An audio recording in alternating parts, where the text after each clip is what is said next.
I've worked with students that were in wheelchairs. They have limited use of their body and they want to play music. I had one student in particular that was a really great pianist. He had use of his body from the waist up, and he could wheel over to the piano, and we had a piano in my room, of course, always have a piano in my room, and he could play.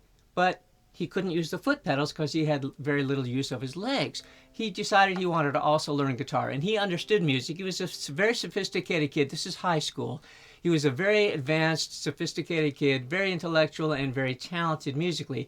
And so I knew that when he wanted to learn guitar or ukulele, he was going to be able to do it. However, very limited use of his fingers. He could play the piano because it's kind of an up and down motion, but on a guitar or an ukulele, it's a different type of motion. He couldn't really do that.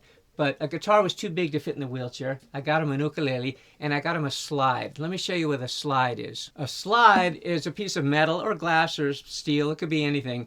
They come in a lot of different forms. This is a guitar slide, and this is a very old tradition of music. It's a very sophisticated type of music, and basically it's a tube. This one is, I don't know, what's this, copper, steel? You stick it over your finger. It's a tube, and you slide around on it. Or, well, let me show you that first. I'll put these down.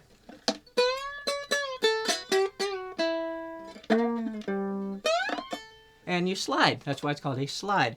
You can also get this kind, which is for a lap steel guitar, traditionally anyway, but I use them on ukuleles. Basically it's a metal bar. It's called a slide bar. It does the same thing.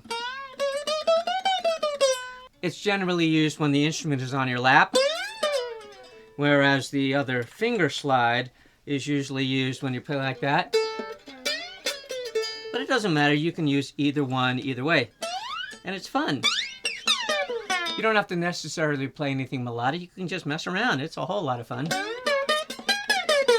And then if you don't have this stuff, they're only a couple of bucks. They're very cheap. But you can make one very easily out of a pencil. A plastic pen works better, but really anything, as long as it's straight and smooth. So you can teach a student how to play slide guitar. Lap steel, slide, there are a lot of instruments that are official, real instruments. You know, this is not some goofy thing that you're teaching some student who can't really do the other things, so you're kind of using this just because. No, these are real instruments, and they're used all over the world. They have been for centuries. Lap steel guitar, slide guitar, and you can play a lot of different things, a lot of different styles, any kind of music, and you don't have to have the use of your hands. You can just, well, you need a little bit of the use of your hands, obviously, but you don't need to be able to grip chords and notes and fretboards. You just have to be able to hold this. In fact, I've even had students where I have taped a slide or an implement to their finger, because then they can do that. And then they don't have to grip it. And for this hand, same thing. You can tape something like an index card.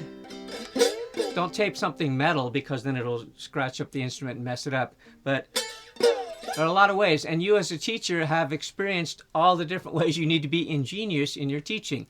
Well, get ingenious. Get going.